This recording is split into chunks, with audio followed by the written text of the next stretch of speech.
What's up, everybody? My name is Jamal Thompson, also known as JT, and alongside me is Ezra Pinzer, also known as Easy E, and you are tuned into the Qrack the Code podcast. Bow.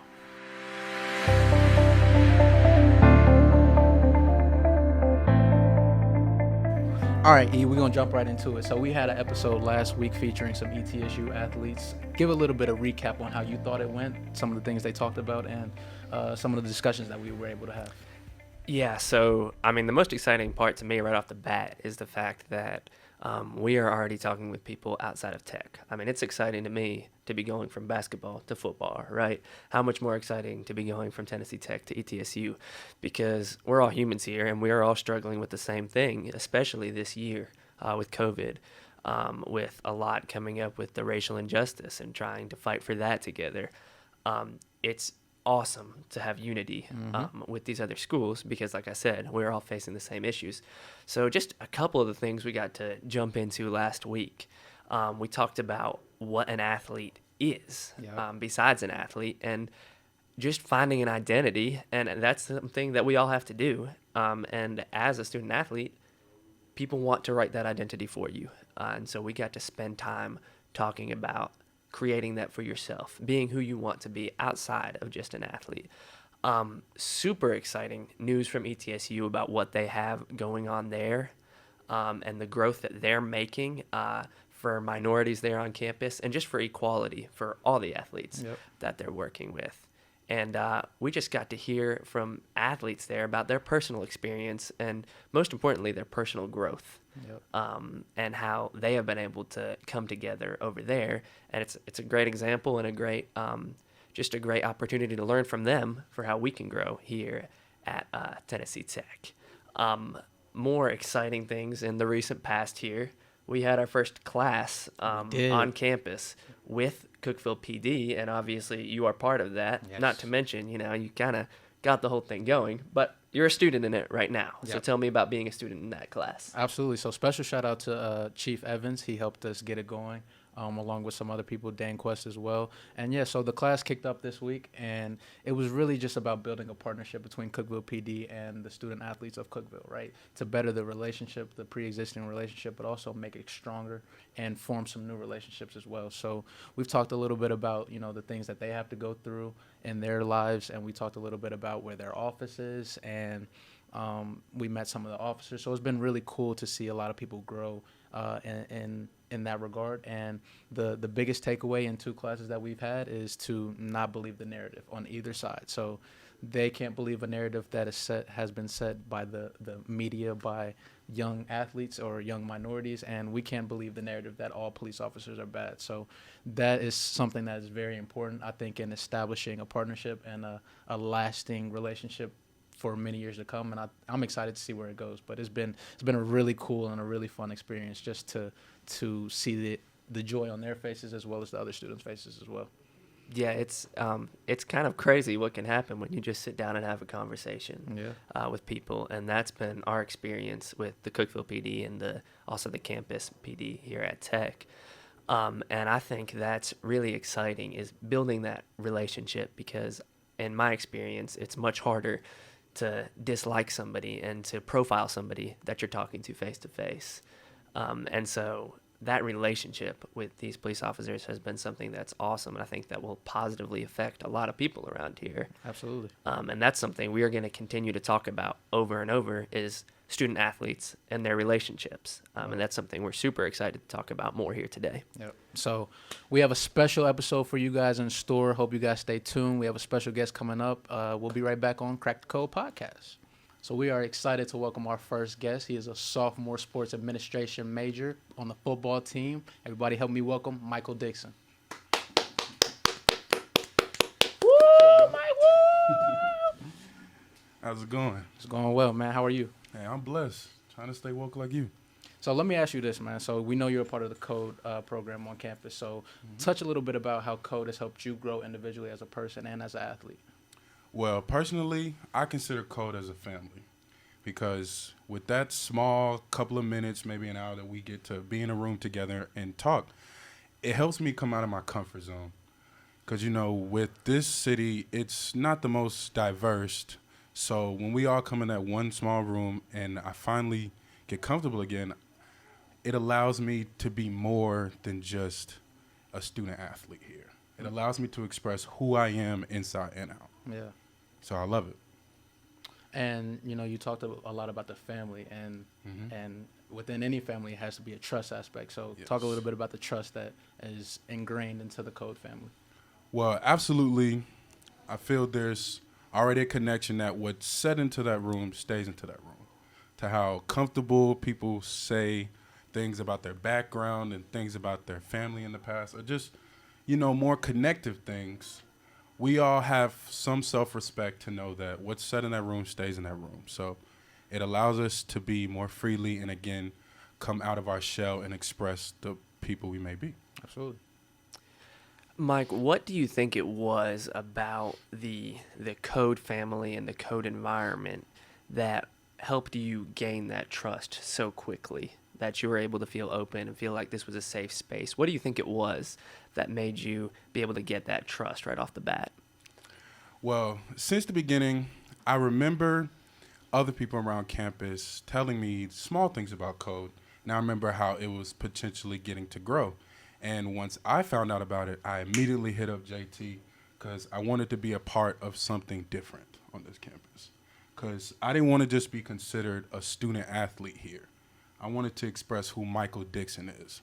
So in that small room, it allowed me to, again, share things about my past, which built a connection with some athletes in there that I've actually never spoken to until then. Yeah. So I love it. And, a big thing that you already touched on is growth. And I personally can attest to the growth that I've seen over you this past semester, because last year as a freshman, you weren't talking, you weren't speaking to anybody, your head was down, you were just to yourself. And this semester, you've grown into a leader in your own right. You even got up and spoke at the march. So talk a little bit about how that made you feel to get up in front of all your peers, student athletes and non-student athletes, and address the group and lead them in prayer. And I know spirituality and your faith is something big to you as well. So talk to you a little bit about the leader that you're becoming and how that makes you feel inside. Okay. Now, growing up, public speaking has never really been a fear for me. And I noticed once I started picking up things in life, a lot of younger adults would come to me for things because they trusted and actually listened to what I actually had to say. Because one of my biggest concerns is I don't ever want to feel like I'm just talking just to talk. But especially at the march, while I was looking at everybody's eyes, I could tell that they were actually listening to me and they understood what I was saying. So that built my confidence a lot, like more than you could really imagine. So since then, and as I continue to speak out and continue to grow, especially within Code, it allows me to become a better leader and a better man. Absolutely. Yeah, so basically jumping off of that, and I think you already started to get into this, talking about being a leader, and this is something we were able to get into a lot last week when we were talking with the athletes from ETSU. What do you think your role looks like outside of athletics as a leader? And obviously you are a student athlete. That's probably going to be your main title on campus. But what do you think your responsibility is on campus to be seen as more than just that athlete or that student athlete? Okay. So everybody personally grows in their own way. We understand that. But I don't never think being a student athlete should define who you are characteristically. So yes, you should use it to become a better leader, and it'll help you gain life skills and organization skills, things that are necessary. But being that it doesn't define you, you should find some time to become your own person. Find a way to grow how you are, because everybody only gets a couple of years in college. Yeah. And yes, it is a true blessing to be an athlete because only a small percent of people get to do it in general. But that should not define who you are. At the end of the day, you should find things outside of athletics to help you grow and be a better you. That's how I see it. So touch on some of those things outside of athletics. Like as a student athlete, we have a lot of responsibilities, whether it be to go to practice, maintain a certain GPA. But like we already touched on, being a student athlete is far more than what we can do on the field or on the basketball court. So what do you feel some specific responsibilities are of a student athlete outside of their respective sport? Well, of course, in general, everything revolves around taking care of your mental health Yep. or your physical health. You should always take care of your body. That's step one. But after that, it's just simply trying your hardest to find things outside of athletics to understand and bring together who you are. Because I personally, what I don't see too popular around here when it comes to athletics is talking to regular students. But what you can quickly find is that some of those regular students can relate to you a lot more than athletes can. And although we all come from different places being on typical sports teams, the athletes you can be more closer with spiritually. Yeah. And they can understand things that you may have went through. So me personally, it allowed me to come together with just talking to regular students more than just athletes. So, find some time to just go outside of your box. Just step outside of your name and your title being an athlete to just go find yourself. So it sounds like when you're talking about building those connections Mhm. outside of athletics and communicating and building relationships with other students, is kind of the main jumping off point for you your spirituality? Is that kind of what you were saying? Or what do you look to build those relationships with other students outside of the natural bond that you would have with another athlete? Absolutely. I would have to agree with you when it comes to spiritually, because I feel that is the main thing that can help you truly understand who a person is. Mm-hmm. Like, everybody has a show face that they have, what they express to the general population, but I always see that there's two sides of people. And if you can truly connect with someone and figure out who they really are, that's when you really know that you've met a real friend and that you can honestly bond with that person and continue to grow with that person. Do you think that you've grown spiritually this semester with all the injustices that have happened in the summer and just leading into the semester? Do you think that last semester and this semester you've seen a personal spiritual growth within yourself? Without a doubt. Simply because on top of things that's been happening all 2020 and a big thing about COVID happening, I spent that entire period of my life not only getting closer to God, but figuring out who I really am. Because within all honesty, growing up, I used to ask myself a lot, who am I? Who is Michael Dixon? And I would have some trouble really understanding that. But at that point in my life, I finally figured out what makes me happy and what can be the best me. Yeah. Or who am I, basically. So I took that opportunity to, again, get closer to God. I was able to attend churches more often with my family. That was not so big growing up. So I wanted to get more involved with that. And, again, I allowed myself to figure out who I am. Because I'll never forget, over the break, I got in, a true situation with my parents, and I almost lost them. I can't lie to you. They told me, if you don't fix your act, we're not going to be with you much longer. Mm-hmm. And that same weekend, me and my mother, we went to church. It was right before New Year's, and one of the biggest quotes I'll never forget, I carry this through my life, is nothing changes if nothing changes. Mm. You have to try something new if you expect new results. Because the true route of insanity is repeatedly doing the same thing and expecting a different result. Yeah. So I had to tell myself, what am I doing and why am I keep doing this? Why do I keep doing this? Yep.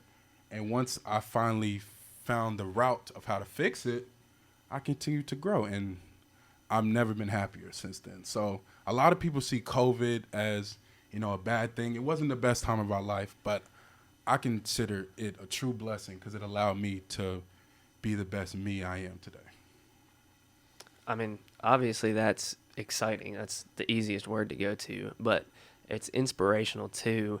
But what that would lead me to ask, mm-hmm. and you're talking about this substantial growth in your life, going through a dark time, not just COVID, but a much darker time with you personally and mm-hmm. your relationship with your parents.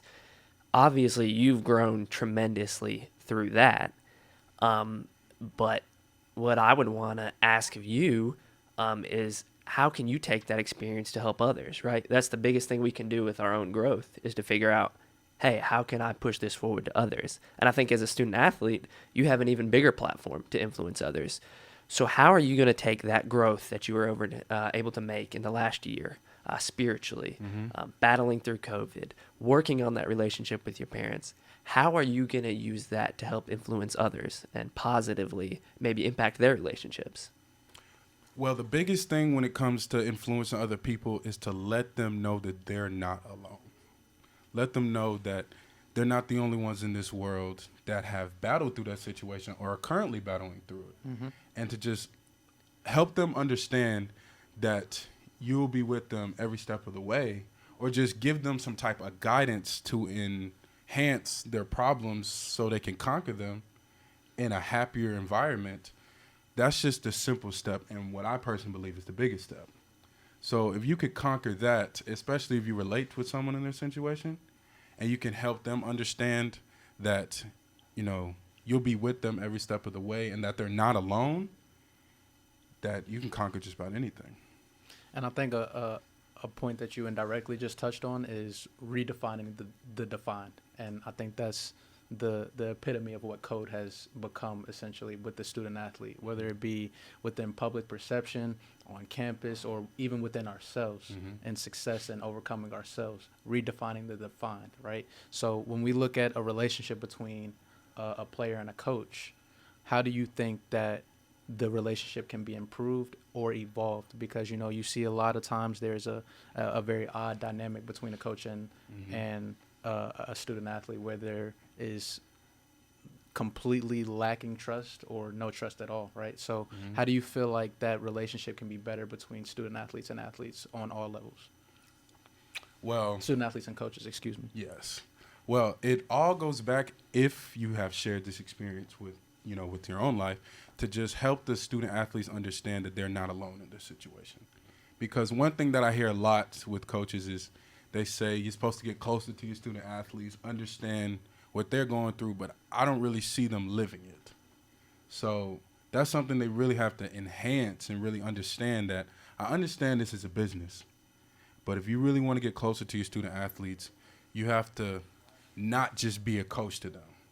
Now, obviously, you're not going to be your best friend. There's going to be some things, you keep from them, but you have to find a way to be closer with them, give more open arms to them, because without that, there would be no building and no trust. Like, that's the simple steps if you really want to be closer to your athletes, in what I believe. So I actually had a question for you jumping off of that, just to get real for a minute. What you got? And I think a lot of times as athletes, and I know it's like this for me, or it was like this for me, you are more times than not frustrated with the coach-athlete relationship. You talk to your teammates, you'll find out that more often than not, they are also frustrated. And I think it's really easy to pick at what your coach is doing wrong. And a lot of times it's not hard to find stuff, right? It is easy to find things to complain at your coach for. But, and I think reasonably, we look at the coach as the leader of our team to be the one sparking those relationships, building those relationships, and building trust with us. But I think as code, we're trying to rewrite a narrative a little bit, and we're trying to grow each other as student athletes. And so let's flip that. Instead of talking about what the coach could do better, what do you think student athletes could be doing to take some responsibility in the situation? And what do you think they could be doing to build up that trust with the coach? And maybe they could take on to work on that relationship. Well, personally, student athletes have to realize that their coaches are not perfect as well.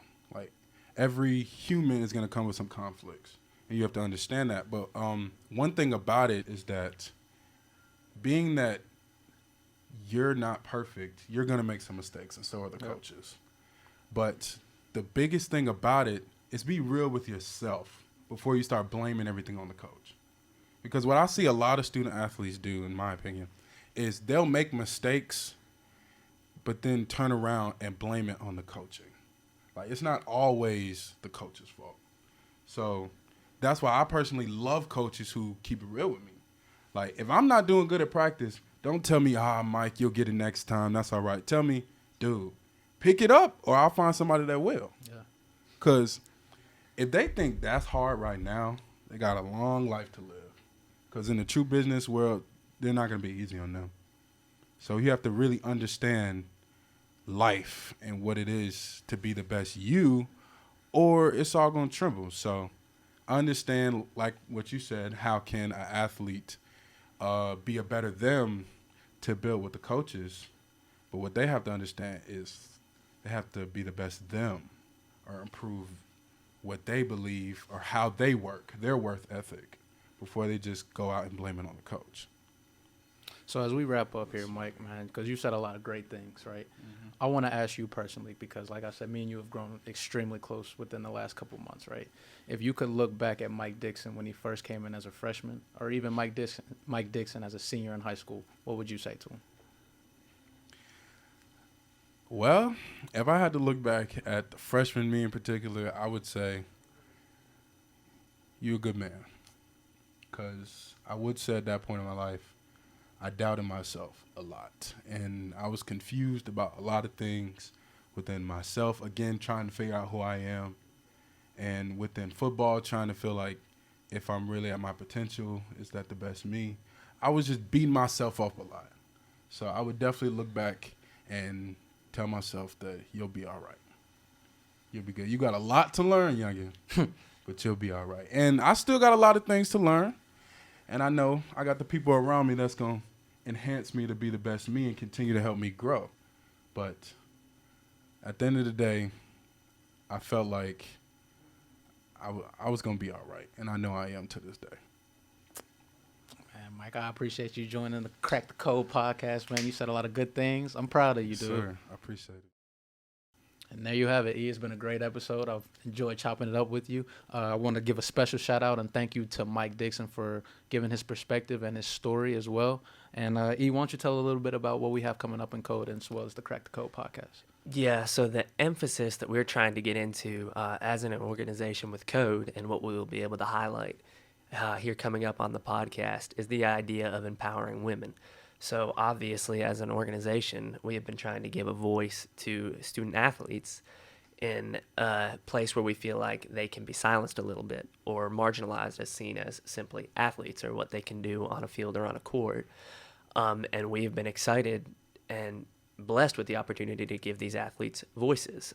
And moving on in that exact same vein, we wanted to focus on the women in our group, because we feel like just like athletes can be marginalized and just like athletes can be profiled, how much more for women? I think that's just something that we're just starting to scratch the surface of awareness in our society and hopefully at our school. And we're definitely trying to dive into with Code. And so we are super excited to start working with our women in Code and on campus here at Tech to give them a voice and to give them an opportunity to show who they are. Absolutely. And looking forward, there will be highlights on some of the powerful women leaders on campus as well. In Code, like you said, we want to touch on different things that they have to go through and different things that they experience as women and minority women on this campus, right? So things to look forward to. We have Miss Jordan Toney of the track team. She's going to come and give her perspective and take this thing by the reins, as well as Rhea George on the volleyball team. She's going to come in and give her perspective and get some insight as well. So there's some major things to look forward to, and we're also going to tap in with the women leader on campus as well. So stay tuned for that, and just a lot of big things in store in Code and in Qrack the Code as well. Yeah, and obviously we would be amiss to get up here and talk and not talk about the people that actually make this possible. Absolutely. It's very easy for us to sit here and talk, and there's people who have done a lot of hard work to give us this opportunity.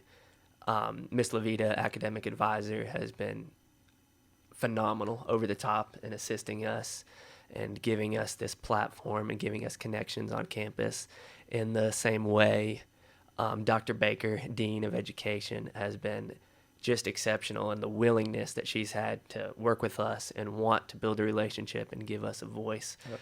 Been super exciting to have her on board. And obviously we need to thank the STEM Center for giving us this exact platform that we're on right now. And Gary and Kyle are back there doing the real work, and we really appreciate that. And there you have it. My name is Jamal Thompson, also known as JT, and alongside me is Ezra Pinzer, also known as Easy E, and you are tuned into the Qrack the Code podcast.